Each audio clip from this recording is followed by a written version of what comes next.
Dans la Marne, c'est le travail et le rêve de toute une vie. Un habitant d'Eutregiville a restauré un moulin à eau datant de 1924.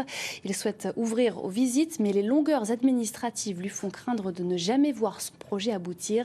Visite de ce trésor du patrimoine avec Clément Pravaz et Claudine Crène. Il est là, posé au bord de la Suippe, le moulin centenaire d'Eutregiville. Ce moulin, c'est d'abord une histoire d'amour, celle de Philippe et Marilyn. En 1985, tout jeune marié, ils rachètent l'édifice à l'abandon.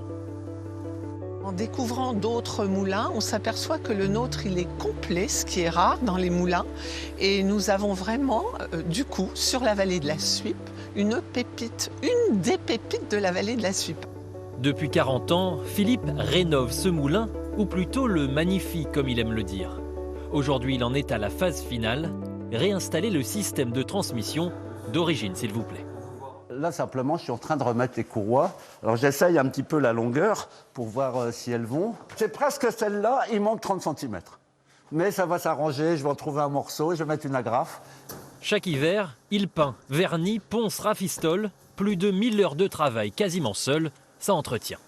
C'est pour ça que je ne fais pas de vélo d'appartement à la maison. Je n'ai pas besoin de tout ça. Et je suis en pleine forme. Du temps où il fonctionnait, le moulin pouvait produire jusqu'à 600 kg de farine à l'heure, une prouesse pour l'époque due à ses 6 broyeurs.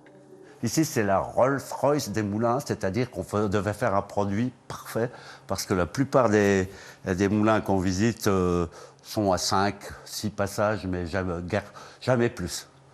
En France, les moulins à eau dans un tel état de conservation, on les compte sur les doigts d'une main. Alors forcément, Philippe est tombé sous son charme. Le moulin m'a séduit. Et je peux rajouter même qu'au début, on possédait un moulin, et maintenant, c'est le moulin qui me possède. Au cas où ça ne vous est pas encore sauté aux yeux, Philippe est un passionné. Et comme tous les passionnés, il aimerait la partager, sa passion. Mais pour recevoir du public, il devrait réaliser 200 000 € de travaux de mise aux normes qui défigureraient l'édifice.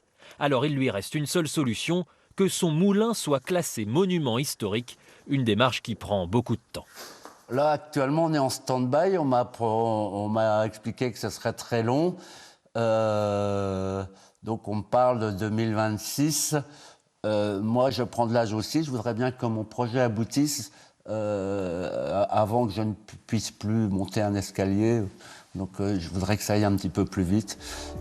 Philippe espère que l'administration entendra sa demande pour voir un jour se concrétiser le travail de toute une vie.